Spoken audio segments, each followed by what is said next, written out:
Square minus x less than और equal to 0। तो 1,0 इसको सेटिस्फाई करता है, यानी कि ये वाला पोर्शन और ये कन्वेक्स रीजन है। क्लियर? Yes sir. अब ऑप्शन बी पे आ जाते हैं। ऑप्शन बी में maximum of modulus x modulus y less than और इक्वल टू 1। तो मैं कह रहा हूं या तो मॉडुलस एक्स मैक्सिमम होगा या तो मॉडुलस वाई मैक्सिमम होगा। तो मॉडुलस एक्स अगर मैक्सिमम हुआ तो x -1 से 1 के बीच में आएगा। Is that clear? Yes sir. बस इतना ध्यान रखना बच्चों कि मॉडुलस x के मैक्सिमम होने के लिए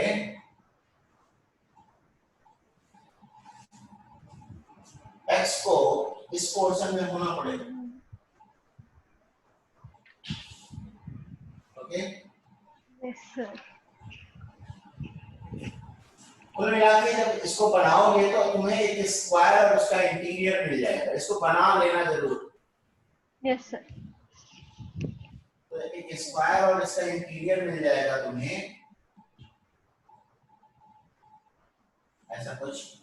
तो ये तो कन्वेक्स होगा ही, ये कन्वेक्स है, ये भी कन्वेक्स है, पहला भी कन्वेक्स है। तो C answer correct answer.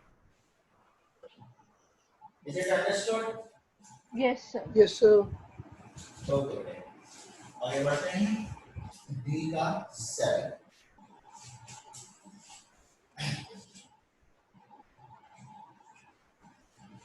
D7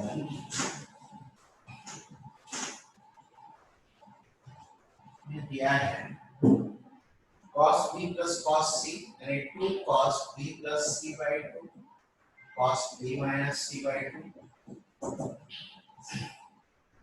equal to 4 sin square a by 2। ये दिख रहा है कि ये sin a by 2 है। Yes sir. Yes sir. तो अब या तो sin a by 2 equal to 0 और cos b minus c by 2 equal to 2 sin a by 2।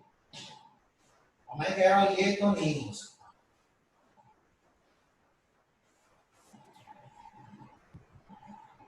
क्योंकि a जो है हमेशा 0 से 180 के बीच में होगा, तो a by 2 जो है 0 से 90 के बीच में होगा। स्ट्रिक्टली माइंड स्ट्रिक्टली तो ये 0 नहीं हो सकता, ये होगा। और यहाँ पे लिखा क्या है cos of b minus c by 2 equal to 2 cos b plus c by 2। Component में डिविडेंड लगा देते हैं।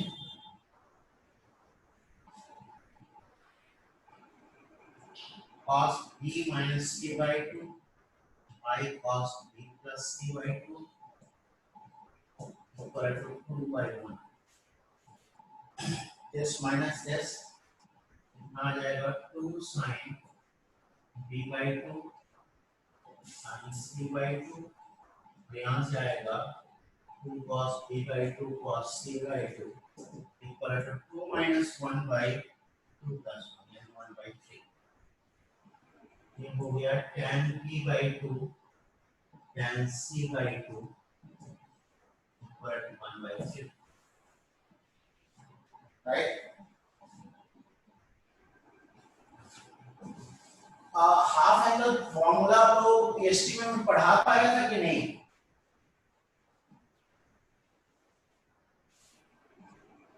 प्लीज कोई रेस्पॉन्ड करे। हाफ एंगल फॉर्मूला नहीं था। ठीक है, तो tan b by 2 हो जाएगा s minus a into s minus c by s into s minus b। तो यहाँ पे जब रखेंगे इसको यूज करेंगे तो यहाँ पे s minus a s minus c by s into s minus b root s minus a into s minus b by s into s minus c। s minus b cancel, s minus c cancel, ये आ जाएगा s minus a by s equal to 1/3।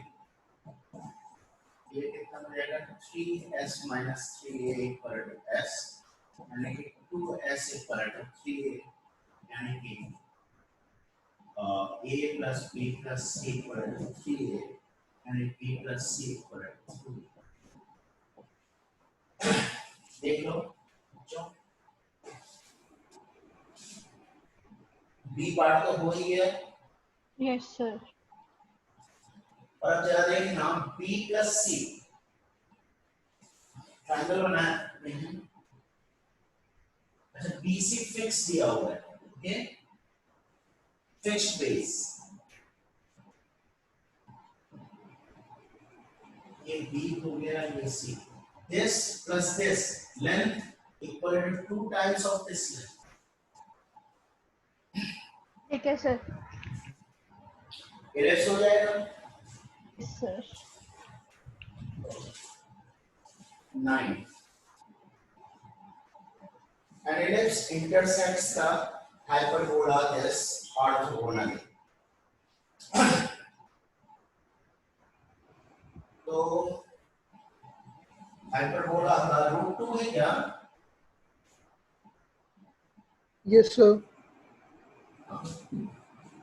Rectangular hyperbola है बच्चों, तो इसे √2 हो जाएगा और ellipse का 1/√2 हो जाएगा।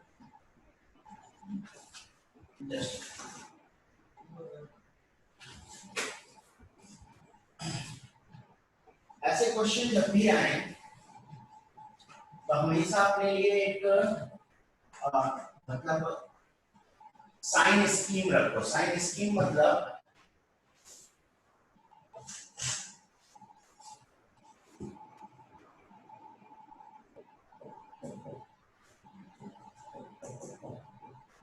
इसेंट्रिसिटी E इक्वल टू √2, ये किसकी है? हाइपरबोला की।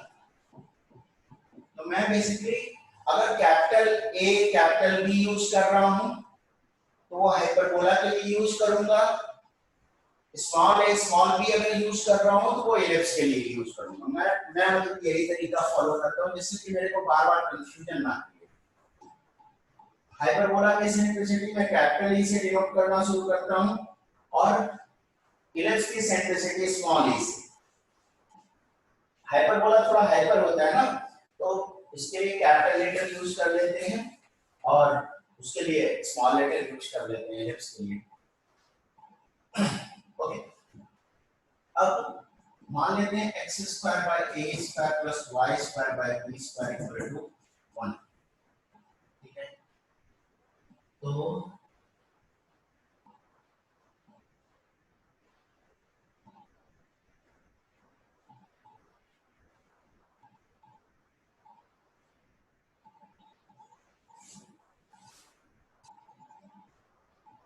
अच्छा एक चीज देखो, दोनों जो ए और सी पार्ट में दिए गए हैं वहां पे दोनों इलिप्सेस में हॉरिजॉन्टल इलिप्स हैं।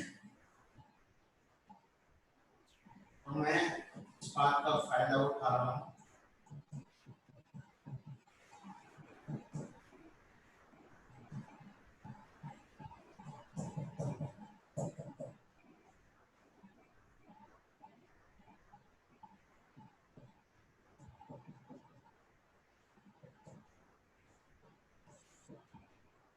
a² = 2b², यानी कि बन जाएगा x² / 2b² + y² / b² = 1। Is that clear? Yes, sir. Yes, sir. In other words, x² / 2 + y² = b²। Let us call it 1। तो ये मैंने 2 से डिवाइड करके ये हाफ रख दिया है। Let us call it equation 1। Let us call it equation 2। अच्छा, तो एक बात मैं कहना चाहता हूँ, देखो अगर सर्कल के ऑर्थोगोनल इंटरसेक्शन की बात करें, दो सर्कल्स के ऑर्थोगोनल इंटरसेक्शन की बात करें, तब तो हमें उसको रिजल्ट तुरंत याद आना चाहिए, 2 times g1 g2 plus f1 f2 equal to c1 plus c2। याद ही होगा सबको? Yes, sir. Yes, Yes, sir. sir. Yes, sir. हाँ, लेकिन बेटे जब भी पैराबोला और सर्कल के ऑर्थोगोनल इंटरसेक्शन की बात हो, या पैराबोला हाइपरबोला, मतलब सर्कल के अलावा, दो सर्कल के अलावा कुछ भी ऑर्थोगोनल इंटरसेक्शन की बात हो, तो आपके पास सिर्फ और सिर्फ एक रास्ता है और वो है कैलकुलस, क्योंकि और कोई भी ऑर्थोगोनल इंटरसेक्शन की बात आपने नहीं की, मतलब पूरे थ्योरी में नहीं पढ़ी, कोई फॉर्मूला नहीं पढ़ा है। याद है ऑर्थोगोनल इंटरसेक्शन का तरीका? यहां से dy by dx निकालेंगे, यहां से dy by dx निकालेंगे, दोनों का प्रोडक्ट जो है -1 -1, -1. ठीक है। बस b की वैल्यू आ जाएगी बच्चों, उससे करूं आगे मैं इसके? No, sir. अगर कोई ऐसा है जिसने यहाँ तक तो सारा कर लिया हो लेकिन फिर भी ना हो रहा हो, जैसे बिस्मन ने उसमें डिफरेंशियल इक्वेशन में क्वेश्चन के बारे में बोला था, तो फिर मैं इसके आगे भी करके दिखा देता हूँ, या छोड़ नहीं सर, आप कर लेंगे आगे। ओके, ठीक है। वैसे एक बात और मैं बता दूं कि ये रेयर बात होती है कि कोनिक सेक्शन के क्वेश्चंस में कोई और चीज घुसाई जाए। ये गिने चुने कुछ क्वेश्चंस हैं, जैसे कि जो आपने 7th क्वेश्चन पूछा उसमें, या इसमें कैलकुलस थोड़ा घुसाया गया, ये रेयर बात होती है। कोनिक सेक्शन में बड़े स्ट्रेट फॉरवर्ड क्वेश्चन आते हैं यूजुअली। एक बात और मैं इसमें ऐड करना चाहूंगा कि अभी आप लोगों के साथ अत्याचार तो हो ही रहा है, राइट? एग्जाम सितंबर में चला गया है, तो एक तरीका तो ये है कि आप परेशान हो कि अपना मेंटल कूल जो है वो लूज करते रहो। दूसरा तरीका ये है कि इसको एक लर्निंग अपॉर्चुनिटी की तरह लो। भाई जो कुछ भी आपके साथ हो रहा है वो एक्चुअली सबके साथ हो रहा है। आई नो इट्स हॉरिबल, इतने दिन तक पढ़ते रहना और फिर कुछ भी होना ना, लेकिन मैं सजेस्ट करूंगा ना कि जैसे आप कोनिक सेक्शन हुआ या पूरी कोऑर्डिनेट ज्योमेट्री हो गई, इस पे थोड़ा फोकस कर सकते हो और अच्छे लेवल के क्वेश्चंस कर सकते हो। सेंगेज उठा लो, तो मैक्सिमम प्रैक्टिस कर लो, यही सजेस्ट करूंगा। और कोनिक सेक्शन पूरा ऐसा आता है, चाहे जेई मेन हो चाहे जेई एडवांस हो, पूरा कंप्लीटली डुएबल होता है। तो इसमें खूब अच्छे से फोकस करो। तो मुझे लगता है कि कैलकुलस में आप ठीक ठाक कॉन्फिडेंस होगा आपको, ठीक है। और लेकिन कोनिक सेक्शन में फॉर्मूलाज से कुछ लोग स्ट्रगल करते हैं, तो थोड़ा सा और प्रैक्टिस करोगे तो फॉर्मूलाज के साथ आपकी अंडरस्टैंडिंग और बेहतर हो जाएगी। That's my suggestion. सर इस क्वेश्चन में जब डेरिवेटिव लेंगे एलिप्स में तो b स्क्वायर तो चला ही जाएगा। हाँ ठीक है, फिर b की वैल्यू कैसे आएगी? चलो देख लेते हैं। अरे भाई डेरिवेटिव जो लेते हैं तब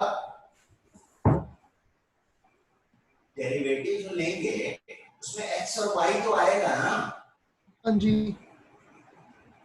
वो एक्चुअली x और y नहीं है, वो x1 और y1 है। Yes sir. और x1 y1 जो है वो इंटरसेक्शन पॉइंट है बेसिकली एलिप्स और इसका हाइपरबोला। Yes sir. ठीक है, तो Yes, b sir. स्क्वायर ऐसे फिर से प्रकट हो जाएगा। Okay sir. ओके,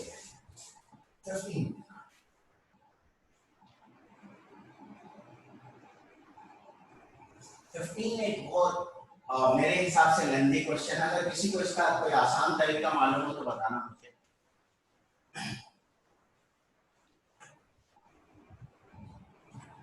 फिर भी मैं जहां तक हो सकता है कोशिश करता हूं आपको ये स्पष्ट में बताने का।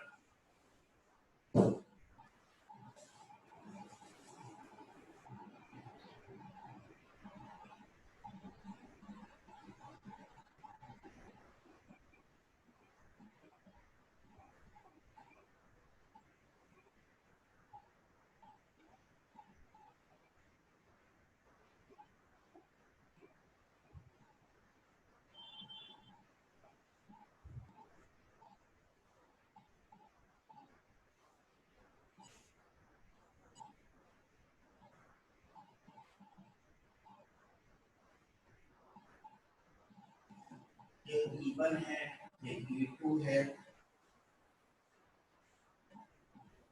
एक सर्कल है,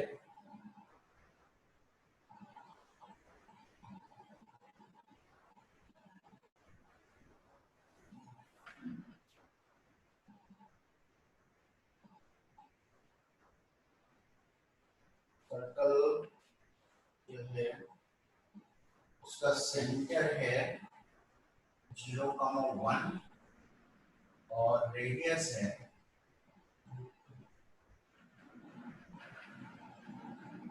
थोड़ा अजीब बन गया फिगर, कोई बात नहीं, √2। बस ये देख लेते हैं कौन किसको कहाँ टच कर रहे हैं। तो S को P पे टच करता है, Q पे E1 को और R। Suppose that PQ equal to PR equal to 2√2/3.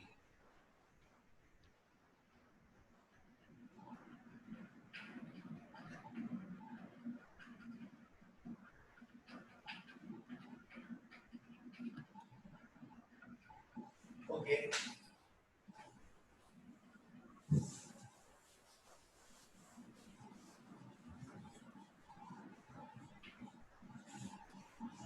अब सबसे पहला काम मैं करने जा रहा हूँ, मैं P का कोऑर्डिनेट निकालने जा रहा हूँ। इस लाइन का इक्वेशन है x + y - 3 = 0 और सर्कल का सेंटर है 0,1। उससे इस लाइन पे परपेंडिकुलर डालूंगा मैं, तो alpha by 1 equal to beta minus 1 by 1 equal to minus 2 by, तो अल्फा इक्वल टू 1 हो गया, बीटा इक्वल टू 2, 1,2। देखना P का कोऑर्डिनेट मिल गया। Is this clear? Yes, sir. अब ध्यान दो, मैं Q का कोऑर्डिनेट निकालने जा रहा हूँ।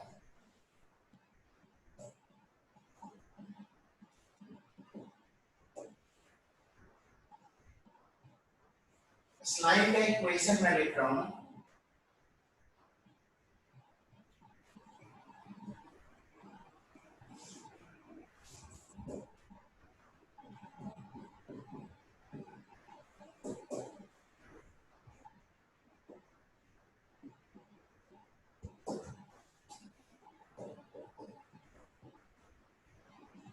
इनफैक्ट मैं Q और R दोनों का कोऑर्डिनेट निकाल रहा हूँ।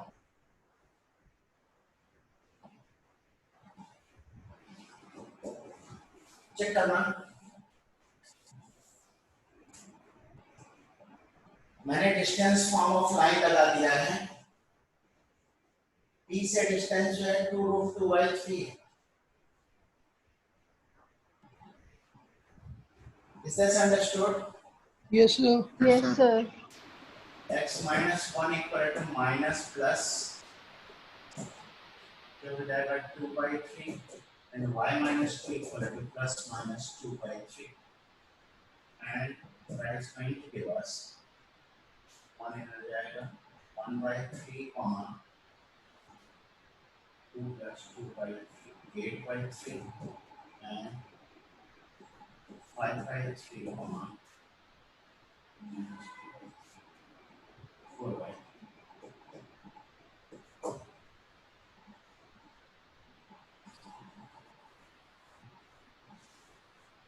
और I'm saying कि ये जो है, ये वाला वो पॉइंट होगा जो हॉरिजॉन्टल एलिप्स को टच कर रहा होगा, यानी ये R का कोऑर्डिनेट है और ये जो है Q का कोऑर्डिनेट।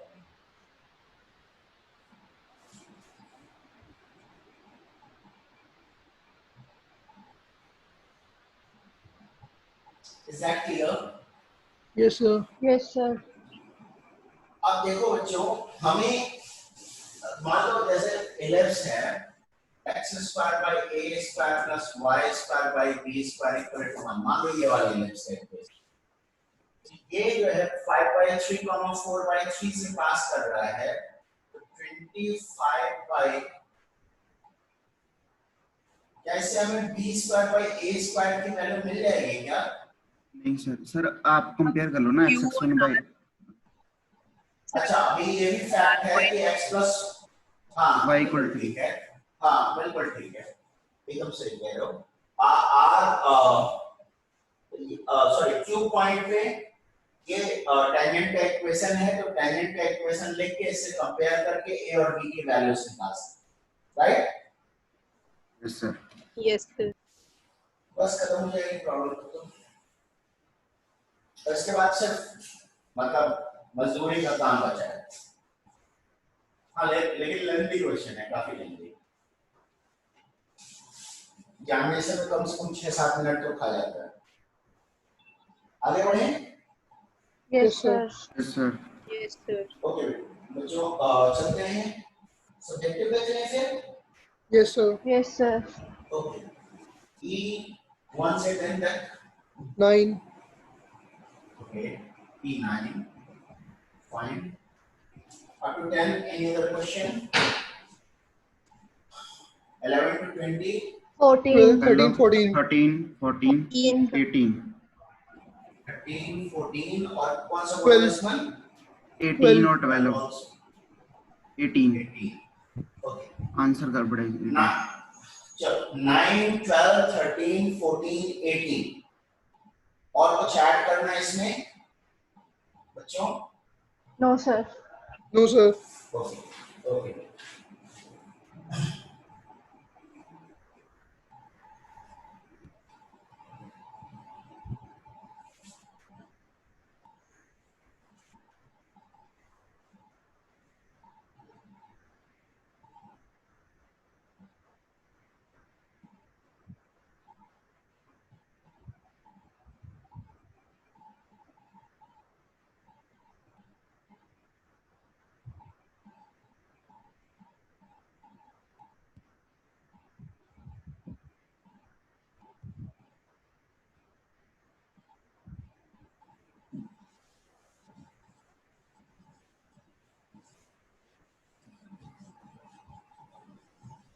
टेंजेंट राइट एंगल पे, टेंजेंट राइट एंगल में होने के बाद सुनते ही सबसे पहली चीज तो डायरेक्टर सर्कल दिमाग में आना चाहिए।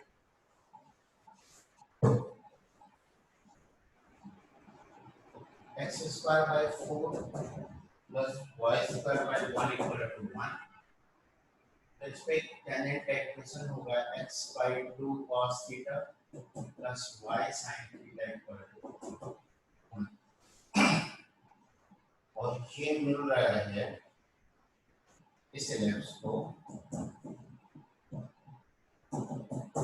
at P and Q।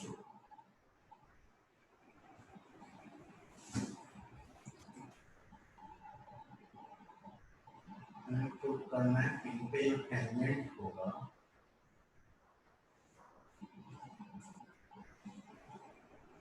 वो परपेंडिकुलर,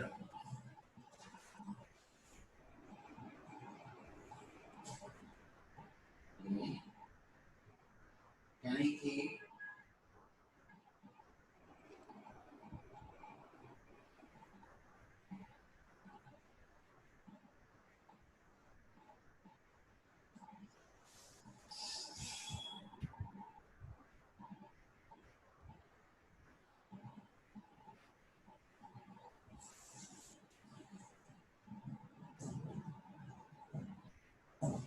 ये इसका डायरेक्टर सर्कल है।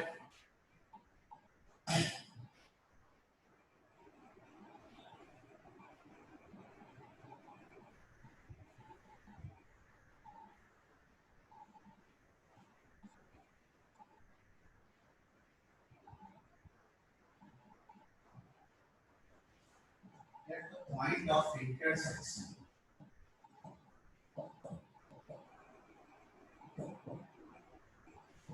of tangents at P and Q, D h comma k, ठीक है। तो h कॉमा k का देखिए h कॉमा k का ये कॉर्ड ऑफ कांटेक्ट हो जाएगा, तो ये हो जाएगा xh by 6 plus yk by 3 equal to 1। इसे कंपेयर करें तो h by 6 equal to half cos theta and k by 3 equal to sin theta। I also go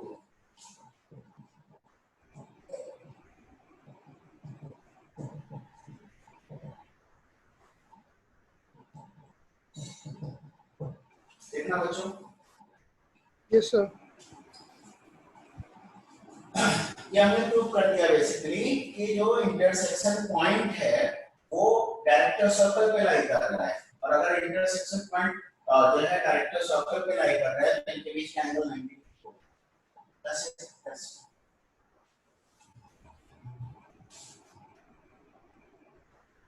next question is 12।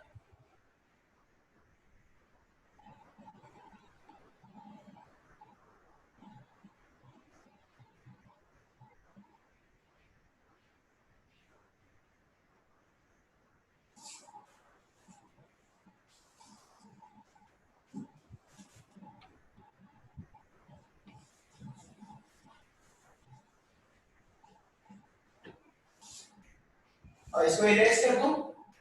Yes sir. Okay.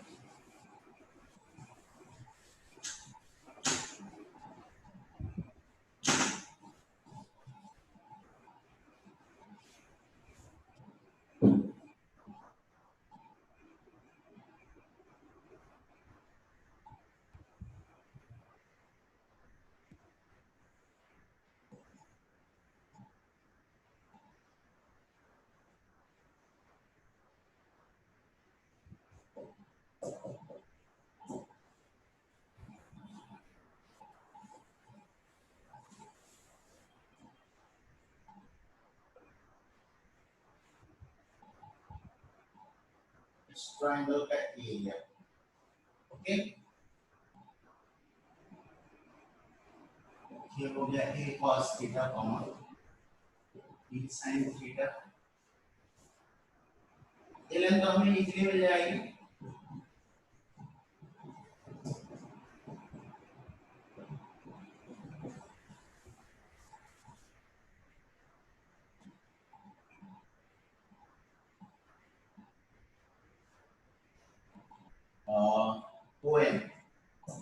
ON is going to be 1 by root of b square cos square theta plus a square sin square theta। यहाँ क्या जाएगा? क्या ये clear है? ON clear? Yes sir. Perpendicular distance निकाला है बच्चों। और क्लास में आपको एक टेक्निक याद होगी, मेरे ख्याल से कुछ लोगों को याद होगा जरूर, कि अगर मैं P पे नॉर्मल ड्रॉ करूं, ये PN की लेंथ ये OM की लेंथ के बराबर होगी। Yes sir. Yes sir. Yes sir. बस बेटे प्रॉब्लम मेरे ख्याल से खत्म हो गई। P पे नॉर्मल का इक्वेशन कौन बताएगा? ax sec theta। हाँ चल तो ये बता समझ। Yes ax sec theta minus by cosec theta is equal to a square minus b square।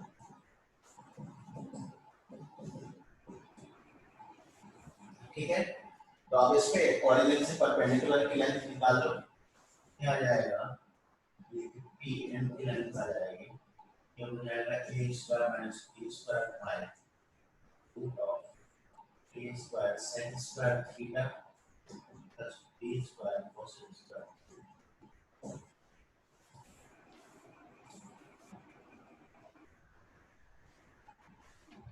हो जाना चाहिए मेरे ख्याल से इसके बाद, या इसके बाद ही मुश्किल आ रही है जी सर। बच्चों।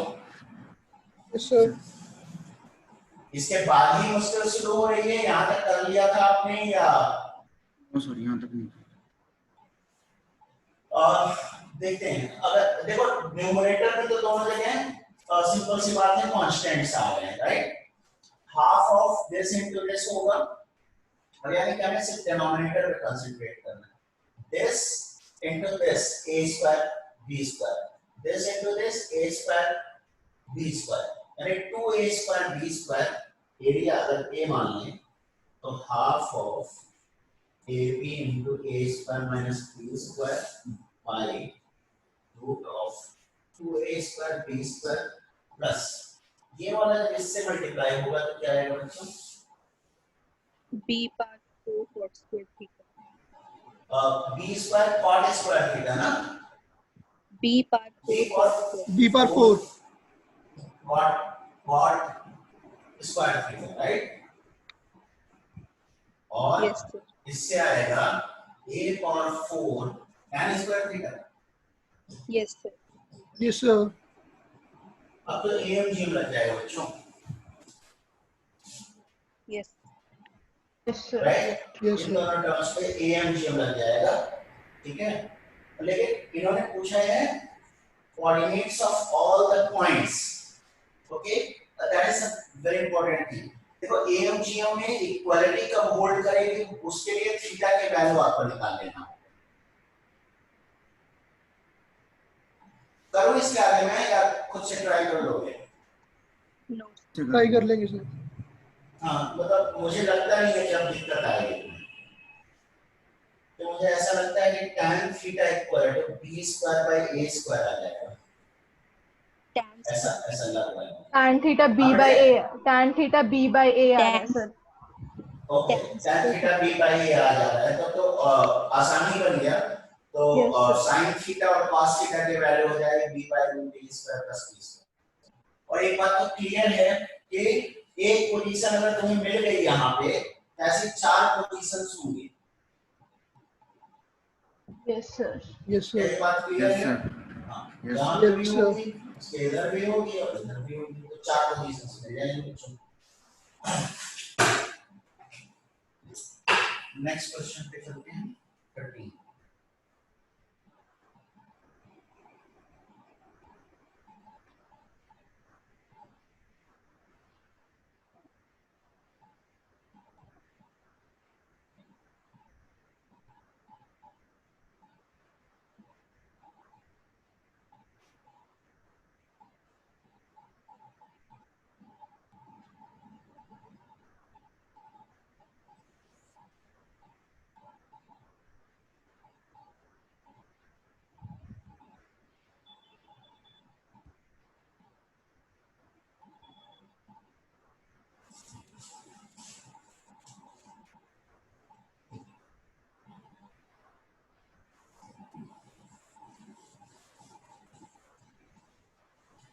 लेकिन तो बड़ा खतरनाक क्वेश्चन लग रहा है,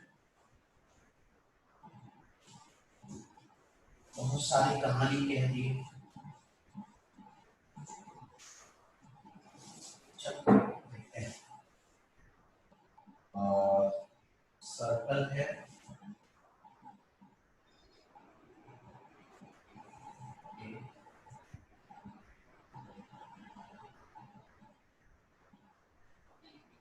ये एलिप्स है और इक्विलैटरल ट्रायंगल है। कह रहे हैं कि ABC से major axis of the ellipse पे परपेंडिकुलर जो है वो एलिप्स को PQR पे मीट करता है।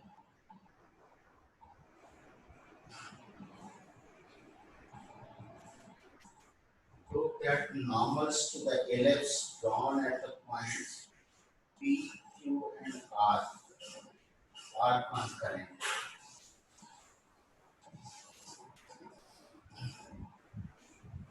Okay.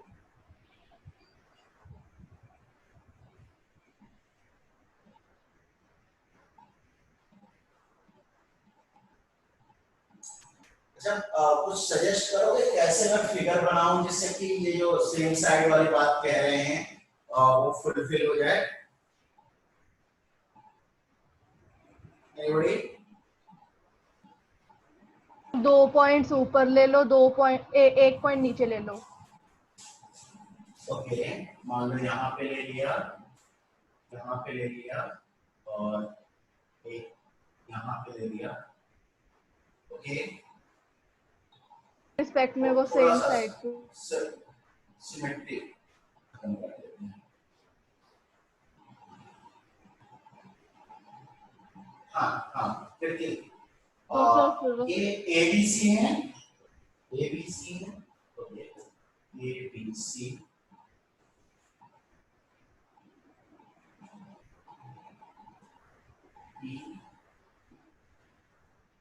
सर वो पॉइंट P पॉइंट एलिप्स पे है।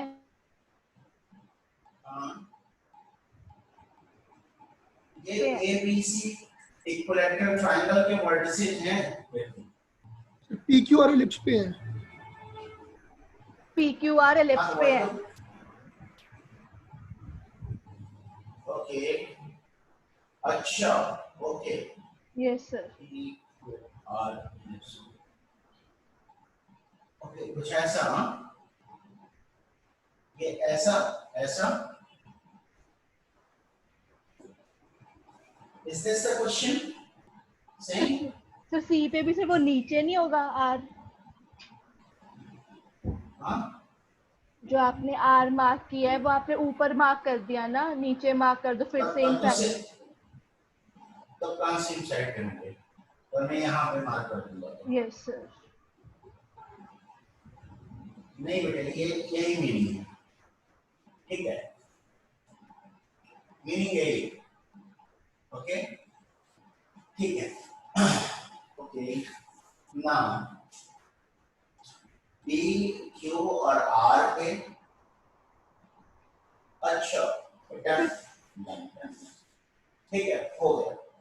अच्छा देखना, A का कोऑर्डिनेट है A cos theta, A sin theta, right बच्चों? Yes sir. P का कोऑर्डिनेट होगा A cos theta, B sin theta.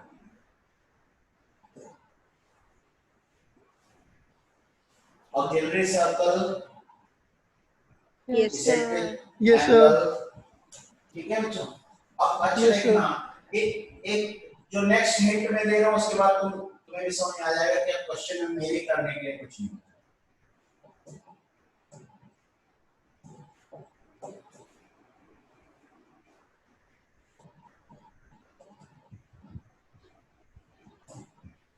दिख रहा है एंगल?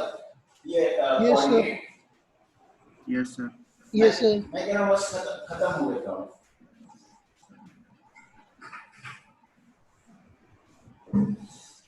और C का कोऑर्डिनेट चलेगा